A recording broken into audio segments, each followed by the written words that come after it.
ऐसे। ओ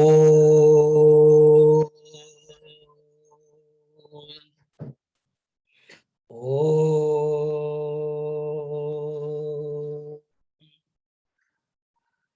ओम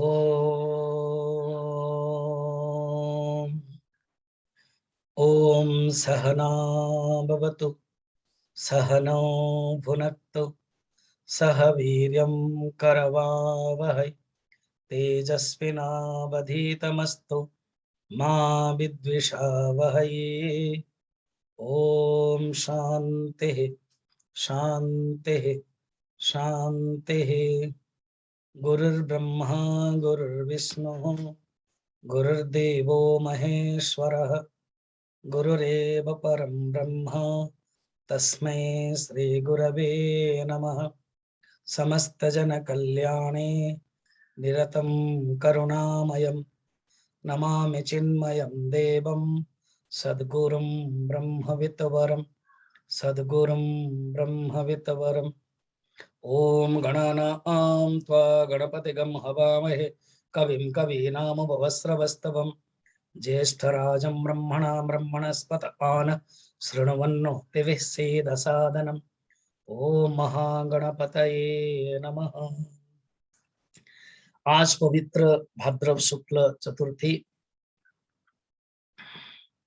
गणपति के जन्म, गणेश चतुर्थी, गणपति चतुर्थी, गणेश पूजा के प्रसिद्ध है रूप में। भारतवर्ष में विद्यालय में जो हम लोग पढ़े हैं, अपने बचपन की याद कीजिए, सरस्वती पूजा और गणेश पूजा बड़े प्यार से धूमधाम से मनाया जाता था। बाल्यकाल किसी के अगर अनुभूति होगी, चंदा भी होता था जिसमें भोज भी रहता था और छोटे छोटे बच्चे एक क्लब बना करके गणेश पूजा करते थे। मैं भी अपने बचपन की याद करता हूँ, स्कूल के और अपने शाही के। ये गणेश हमारे दिल में बैठे हैं, भारतवर्ष के, केवल भारत नहीं, भारत बाहर में भी जो भारतीय है। इंडोनेशिया में रूपी में भी गणेश जी का मूर्ति है। वहां के मिनिस्टर कहते हैं, ऑल्दो वी कन्वर्टेड मुस्लिम्स, मगर हमारा एंसिस्टर्स को हम भूले नहीं। ये गणेश जी के, गरुड़ जी के, राम जी के खासियत है। अभी भी भारत बाहर दिल में बैठे हुए हैं। और गणेश जी के महत्ता के बारे में थोड़ा सा हम विचार करते हैं। महत्ता यह है, ऐसे तो गणेश जी देवता है जो अग्र पूजा देवता, आदो पूज्य विनायक। गणेश जी को ये वर प्राप्त हुआ कि पूजा में तुम्हें अग्र के रूप में पूजा किया जाएगा।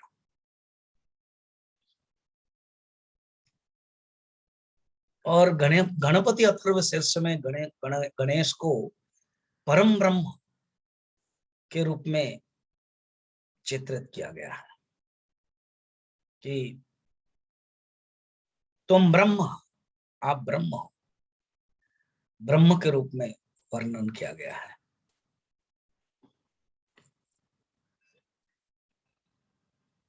वो जो गणेश के पूजा अग्र के रूप में है। हिंदू धर्म में जो पंचायतन पूजा है 5 देवता का, उसमें गणपति है, विष्णु है, शिवजी है, सूर्य है और देवी है। मुद्गल पुराण में ओम इति शब्द अभूत सबै गजाकार, गणेश की महत्ता बताई गई है कि ओम जब शब्द बना, ओम इति शब्द अभूत, वो ही गजाकार के रूप में है।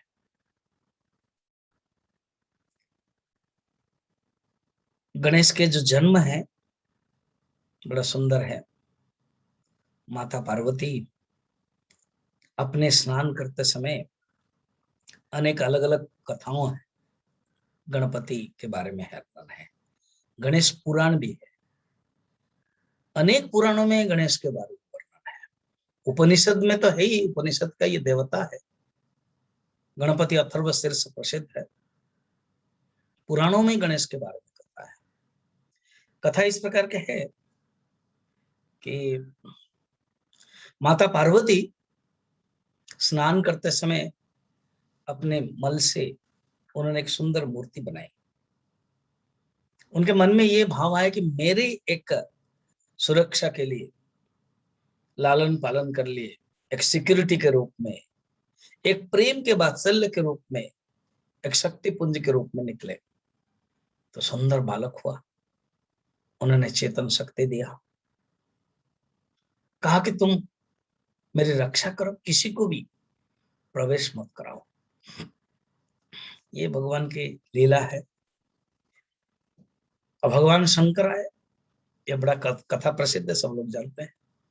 भगवान शंकर आए, कहा कि मैं प्रवेश करूंगा ना, आप कौन है? मेरी माँ ने कहा है मुझे किसी को प्रवेश न करने के लिए कहा। युद्ध हुआ और भगवान ने अपनी त्रिशूल से मस्तक काट दिया।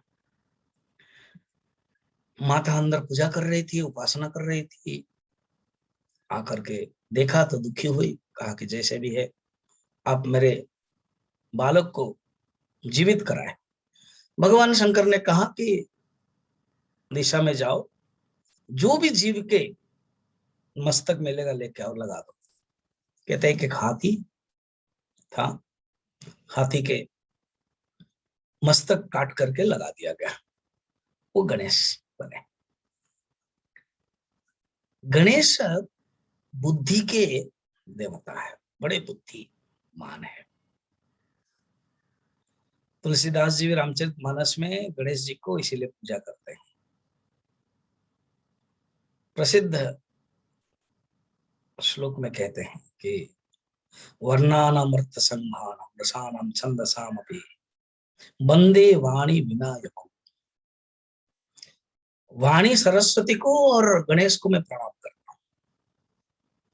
चलिए इस गणेश जी से हम क्या सीख सकते हैं? हम लोग एक साधक, एक भक्त हैं। हर एक मनुष्य अपने आप को साधक और भक्त के रूप में भावना रखेगा। तो गणेश जी एक अत्यंत उच्च कोटि के साधक भी है और एक मैन ऑफ परफेक्शन जो गीता में लिखी गई है, एक सिद्ध के, इसलिए सिद्धि विनायक कहते हैं, सिद्ध पुरुष है।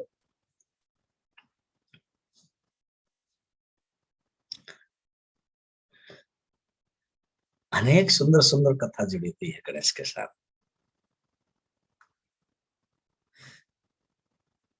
परीक्षा जब करते हैं तो गणेश जी जीत जाते हैं।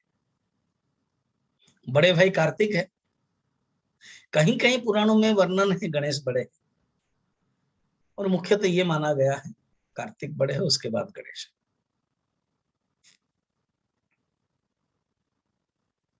अब विवाह करना है, कहा जाता है कि रिद्धि और सिद्धि ब्रह्मा के दो पुत्री थी, विवाह करना। और बड़े कौन है ये भी परीक्षा।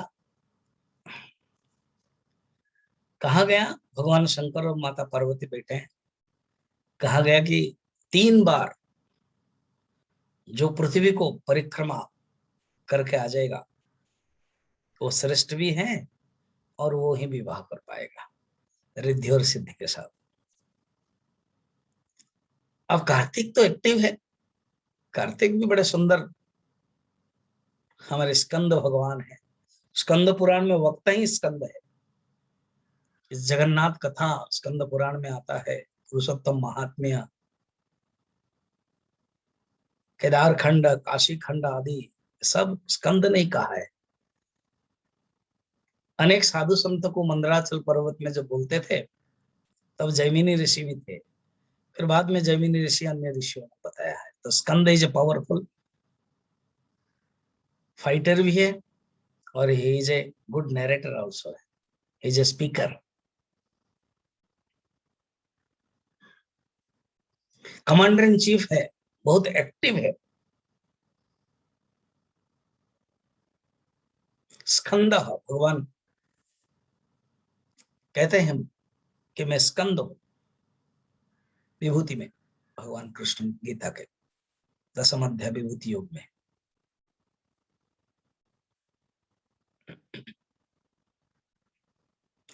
ऐसे जो भगवान है, गणेश जी के बारे में वर्णन है, परीक्षा हुई। अब ये स्कंद तो अपना हेलीकॉप्टर जो है, मयूर है, मोर है, पीकक है, वो लेके चल पड़े, वो उड़ रहे। अब गणेश जी का जो वाहन है वो चूहा है। और जो चूहा का क्या अर्थ है आध्यात्मिक में, हमारे जीवन में भी एक चूहा है। वो क्या अर्थ है वो देखेंगे, पहले इस कथा को श्रवण करें, सुने, उससे सीखे कुछ। गणेश जी आराम से निकले और माँ भी बड़े व्यस्त है। बेटा तुम चलोगे? नहीं माँ, चिंता मत करो, मैं सब कुछ कर लूंगा। चूहे के ऊपर बैठ के 3 बार माता पिताजी का परिक्रमा कर दिया और कहा कि हो गया। ये क्या बात है? जगत पितरो वंदे, कालिदास इसलिए लिखते हैं कि जगत के पिता माता हो। हे माँ, आप सिर्फ मेरी माँ नहीं है, सारा जगत के माँ। पिताजी मेरे पिताजी नहीं है, सारा जगत के पिताजी है। अगर मैं आपको परिक्रमा कर लिया तो जगत को भी परिक्रमा कर लिया। क्या सुंदर वेदांत है, देखिए। ब्रह्म एवं जगत, जगत एवं ब्रह्म। इस परीक्षा में उत्तीर्ण हुए, बुद्धि के देवता है, इसलिए सिद्धि और रिद्धि जो ब्रह्मा के पुत्र विवाह किया। कथा बड़ा इंटरेस्टिंग है। इसी बीच में हमारे कार्तिकेय जी बड़े गुस्से में, स्वाभिमान में चले गए। श्रीशैले मल्लिकार्जुनम, श्रीशैल में चले गए, जहां आंध्र प्रदेश के जो पर्वत है वहां पर तपस्या करने लगे। भगवान शंकर और पार्वती दर्शन करने के लिए जाते हैं, इसलिए मल्लिका अर्जुन बन करके। ये है गणेश जी के बारे में वर्णन है। गणेश जी सब कामनाओं को पूर्ति करने वाले हैं। उनका जो चूहा है ना, लगता है जो चूहा है वो छोटा सा जीव है, और चूहा ये धान आदि सब खा लेता है, संपत्ति नष्ट कर देता है। और वही चूहा को यूज भी कर सकते हैं। माई गणेशा जो पिक्चर है बड़ा सुंदर है, उसमें चूहा का जो रोल है बड़ा इंटरेस्टिंग। चूहा ही वो लड़का को मदद करता है, लड़का के पिता को नौकरी की मदद करता है। स्टोरी में वर्णन है, बारिश हो रही थी, वो चूहा। जो चूहा है हमारे अंदर, जो चूहा है वो कौन है? डिजायर है, इच्छा है। चूहा अपने आप में फसल काट देती है, धान खा लेता है। जो जो डिजायर है हमारे अंदर, काम एष क्रोध एष रजोगुण समुद्भव महाशन महापात्मा विद्धि एनम इह वैरिणम। ये काम और जो क्रोध है, ये डिजायर है। अगर उसको कंट्रोल कर दिया जाए तब तो ये सेवक बन जाता है। तो डिजायर्स कैन बी चैनलाइज्ड। ये कौन कर सकता है?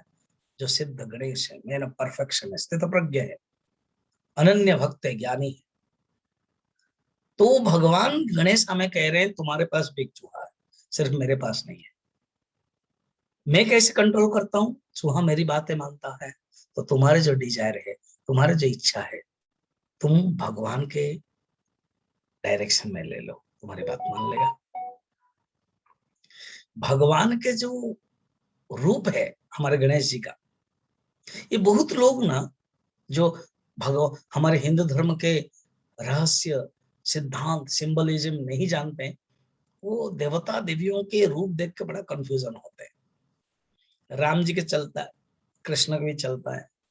राम जी धनुर्धारी है, चलता है, चलो मिशन गन। आजकल अलकायदा लोग, तालिबान लोग पकड़ते हैं, राम जी ने भी पकड़ा, योद्धा थे, वो चल जाता है। कृष्ण बांसुरी है, बड़े रोमांटिक है, वो भी चल जाता है। मगर जो जगन्नाथ के लिए है, यार हाथ नहीं है, पैर नहीं है, क्या बात है, आंखें गोल है, इसी प्रकार गणेश जी के लिए ये क्या बात है, हाथी का मुंह है, पेट बहुत बड़ा है, चार चार हाथ है। ये जो हमारे भगवान हमें कुछ सिखाते हैं, हमारे जो भगवान हमें कुछ बताते हैं, उस समय देखते हैं उनके बारे में वर्णन।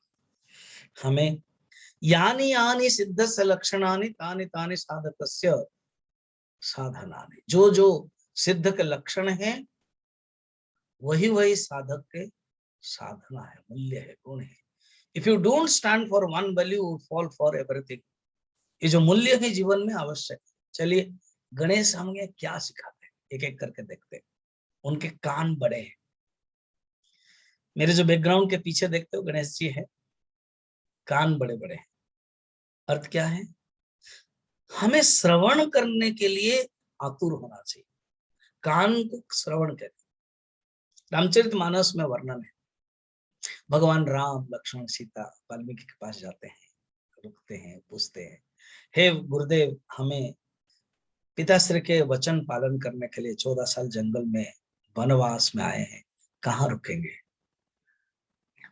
वाल्मीकि कहते, प्रभु आप कहाँ नहीं है पहले बताओ।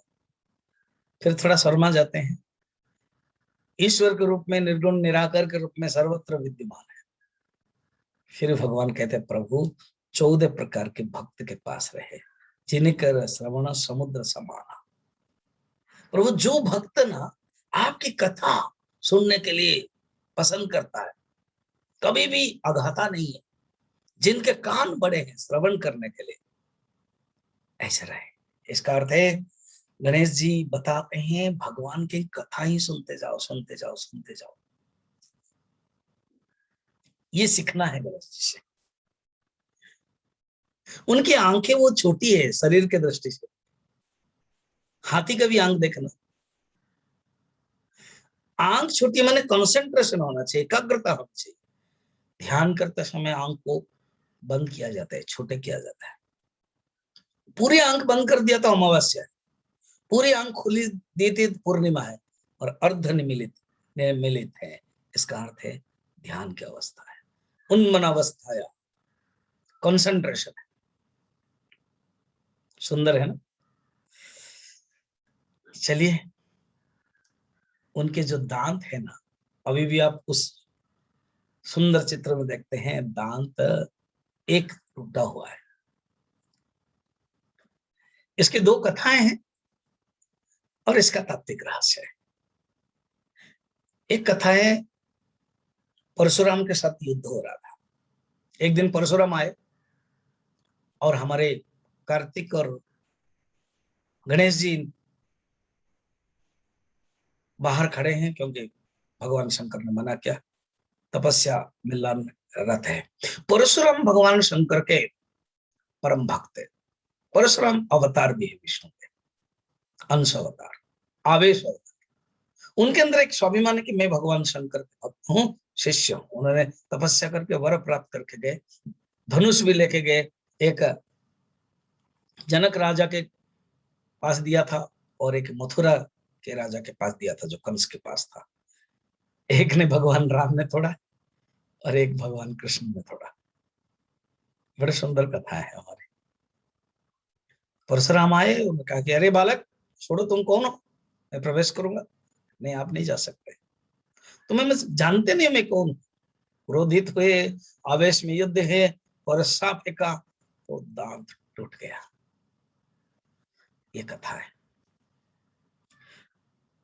दूसरी बड़ी सुंदर कथा है, जो महाभारत लिख रहे थे।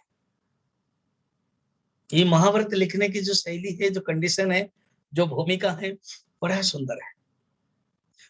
वेद व्यास जी ने सोचा कि मैं महाभारत की रचना करूं। सबसे बड़ा ग्रंथ है पृथ्वी का। हमारे पूज्य गुरुदेव कहते थे, यह महाभारत 1 लाख जो श्लोक विशिष्ट है, वो इतना बड़ा बृहद आकार ग्रंथ है। ओडेसी एंड इलियाड, होमर के 2 काव्य है, ये दोनों को मिलाओगे, 7 गुना करोगे तो शायद महाभारत के साथ समान होगा। इतने बड़े ग्रंथ है। इस महाभारत को उन्होंने जब रचना किया, मन में संकल्प किया, कल्पित किया, कलना, तो सोचा कि कोई एक लेखक हो, कोई एक लिखे जो मैं बोल रहा हूं। ब्रह्मा ने कहा कि गणेश ही उत्तम है, गणेश ही योग्य है, गणेश ही अधिकारी है। तो गणेश को आह्वान किया, गणेश आए, कहा कि मेरी महाभारत लिखने की इच्छा है, आप बंद न करेंगे, कंटिन्यू करेंगे, लिखेंगे क्रमागत, काल व्यवधान नहीं होना चाहिए। गणेश जी कहा कि अच्छा ठीक है, तो बड़ा एक मुश्किल हो सकता है, ये कंटिन्यू बोलते रहेंगे और मैं लिखता रहूंगा तो मेरे लिए तकलीफ हो सकता है, समय नहीं मिलेगा। तो उन्होंने गणेश जी ने मांगा कि आपको कंटिन्यू बोलना है, क्योंकि आप बोलेंगे और निकल जाएंगे फिर मुश्किल होगा मेरे लिए। I don't want to wait, आपको कंटिन्यू बोलना है, ये मेरा शर्त है, तब मैं स्वीकार करूंगा लिखने का। वेद व्यास जी ने कहा कि ठीक है, आप भी बिना समझ करके नहीं लिख सकते, जो भी श्लोक होगा आपको समझना है। तो वेद व्यास जी क्या करते थे, कूटो श्लोक देते थे। ऐसे श्रीमद् भगवत गीता में अनेक श्लोक है, सर्वतो संप्लुतोदके ऊर्ध्व मूल मद शाखम, ऐसे कुछ कुछ श्लोक है, वो कूट श्लोक है, समझना कठिन है। तो हमारे यहाँ गणेश जी को लगता था अरे थोड़ा सा समझू, इसी बीच में वेद व्यास जी और तैयार कर लेते थे। और गणेश जी के लिए ये शर्त है कि कंटिन्यू लिखना है, बंद नहीं करना है।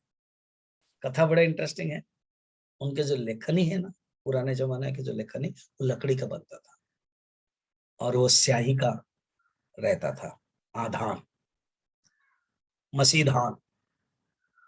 तो जो लेखनी वो टूट गया, अब उठे फिर लाए, मुश्किल है। क्या परफेक्ट नहीं, मैन ऑफ परफेक्शन है, मैन ऑफ एक्शन है। उन्होंने अपने ही दांत को तोड़ा और डुबाया और लिखना शुरू किया। इसका अर्थ क्या पता है मैनेजमेंट के भाषा में? जुगाड़ मैनेजमेंट बोलते हैं ना आजकल, बड़ा सुंदर समझने के लिए। हमारा जो भारत है जुगाड़ मैनेजमेंट के लिए प्रसिद्ध है। तो हमारे जो गणेश जी है ना, is the head of the जुगाड़ मैनेजमेंट। कहीं कुछ आपको चैलेंजेस आता है, कहीं आपको कुछ परिस्थितियां होती है, आप जुगाड़ कर सकते हो। हतोत्साह मत होना, कैसे काम होगा क्या है मत समझना, जैसे भी आप कर सकते हो वो समझना। तो ये तोड़ दिया। ये दो कथा इंटरेस्टिंग है, इसका आध्यात्मिक और रहस्य देखना। हमारे पास द्वंद्व है। ऐसे द्वंद्व माने क्या है, दो प्रकार के द्वंद्व, दो सामास्य द्वंद्व सामासिक। भगवान कृष्ण गीता में भी व्याकरण के दृष्टि से कहते हैं अनेक समास है, उसमें से मैं द्वंद्व समास। द्वंद्व माने दो, उभय पद प्रधान, बहुब्री में उत्तर पद प्रधान, फिर तत्पुरुष समास, कर्मधारय समास आदि अनेक समास में द्वंद्व समास, क्योंकि उभय प्रकार। द्वंद्व माने दो, द्वंद्व दो, द्वंद्व युद्ध कहा जाता है, ये दो है। ये जो दो है उसमें सपक्ष द्वंद्व माने जो साथ साथ चलता है, कृष्ण अर्जुन, भाई बहन, ये भी द्वंद्व है सपक्ष। विपक्ष द्वंद्व अर्थात विरोध है। तो हमारे जीवन में 6 प्रकार के द्वंद्व है। वस्तु की दृष्टि से आते हैं लाभ हानि, वस्तु जब मिलता है तो हम कहते हैं लाभ, जब चला जाता है हानि तो लॉस एंड गेन। व्यक्ति की दृष्टि से संबंध होता है तो शत्रु मित्र, कोई शत्रु बन जाता है कोई मित्र बन जाता है। जिसको आप पसंद करते हो मित्र, जिसको आप पसंद नहीं करते हो शत्रु। शरीर के दृष्टि से शीतोष्ण, गर्मी ठंडा। प्राण के दृष्टि से भूख प्यास द्वंद्व, मन के दृष्टि से सुख दुख, बुद्धि के दृष्टि से मान अपमान निंदा स्तुति आदि, ये सब द्वंद्व ही हम जकड़े जाते हैं और दुख सुख दुख करते हैं। गणेश ये बताते हैं ये द्वंद्व को तोड़ो, द्वंद्वातीत बनो, अर्थात द्वंद्व को तोड़ दो, द्वंद्वातीत बनो। कितना सुंदर होता है। उनके जो सूंड है ना, ये सूंड कुछ बताते हैं। हाथी के जो सूंड है, ये एक बड़ा बड़ा ट्रंक, लकड़ी का जो लॉग है वो भी उठा सकता है और छोटा सा पिन भी ले सकता है। ये बात मैंने खुद गुरुदेव के मुख से कभी प्रवचन में सुना था और लिखा भी हुआ है। सिंबलिज्म इन हिंदुइज्म, सीसीएमटी के किताब है, उसमें वर्णन है। गणेश जी के सिंबलिज्म के बारे में। अर्थात हमारे विवेक शक्ति का प्रतीक है ये सोम। हमारे विवेक ट्रेमेंडस, विवेक क्या है?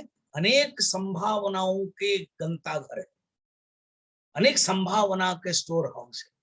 तो ये विवेक शक्ति के प्रतीक है। सूक्ष्म से सूक्ष्म अणु अणियान के विवेक करने के सामर्थ्य रखता है। जो विवेकवान है, जो सिद्ध पुरुष है, वो बताता है कि विवेक करो, विवेक संपन्न भव।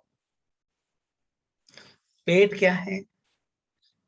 डाइजेस्ट करने की जो शक्ति है। कथा भी ऐसी है, कुबेर के अंदर एक अहंकार आया, मैं सब कुछ खिलाता हूं, मेरे पास सब कुछ है।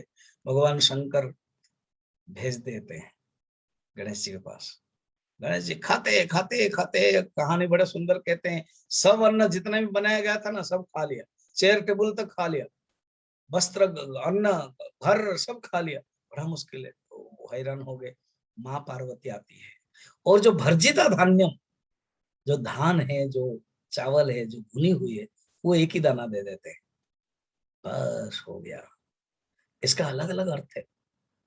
अर्थात गणेश जी के पास डाइजेस्टिव शक्ति है, गुड एंड बैड। हम क्या करते हैं ना, जीवन में गुड्डी गुड्डी ही पसंद है। अनुकूल वेदिनम सुखम, अनुकूल परिस्थिति चाहते हैं, प्रतिकूल परिस्थिति को नहीं ले पाते, ग्रहण नहीं कर पाते, हम चैलेंज नहीं कर पाते, हम उत्कृष्ट उद्वेग हो जाते हैं। भगवान कहते, हमारे गणेश जी कहते हैं, अरे दोनों को डाइजेस्ट करो ना, दोनों को डाइजेस्ट करने की ताकत रखो। और एक उस कथा से सिखाते हैं, ये जो डिजायर है ना, जितना भी डालते हो, काम ये सब, क्रोध है ये सब, महासन, महासन बहुत खाना वाला पेटू है, ये काम को कैसे दूर कर सकते हो? पापमानम प्रजयी हेनम ज्ञान विज्ञान नाशनम जय शत्रु महाबाहो। कैसे दूर कर सकते हो? न ज्ञान अग्नि दग्ध कर्माणम भस्मसात् कुरुते तथा। तो माँ क्या करते हैं, ये जो भर्जिता धान्यम दे देते हैं, इससे नष्ट हो जाता है सब। खाने की जो इच्छा है, सब कामना इच्छा है, दूर हो जाती है। क्या सुंदर कथा है। ये है विशेषता है। गणेश जी के 4 हाथ है, एक हाथ में अंकुश है, पर परशु, अर्थात जितने सब बॉन्डेज है वो काट देते हैं और बुलाते हैं जो रस्सी में परशु से। और लास्ट में मोदक है। मोदक है आनंद का प्रतीक है। जो उनके पास आते हैं वो मोदक देते हैं, इसलिए मोदक हस्ता गणपति, मोदक दे देते हैं। और ये जो बैठते हैं ना, जिस ढंग से बैठते हैं, वो भी द्वंद्वातीत, अर्थात उनके कंट्रोल उनके अंडर में है। एक लेग, जैसे भगवान कृष्ण ट्विस्टर करते हैं, इसका अर्थ है सब इंद्रिया, सब मन जो प्रतिकूल अनुकूल परिस्थिति को कंट्रोल करते हैं, ऐसे भगवान गणेश जी है। आज के पवित्र दिन गणेश जी हमें रक्षा करें। गणेश जी जैसे एक महान पुरुष, सिद्ध पुरुष, उनसे ये सब सीखें और हमारे जीवन को धन्य कर दें। हरिओम।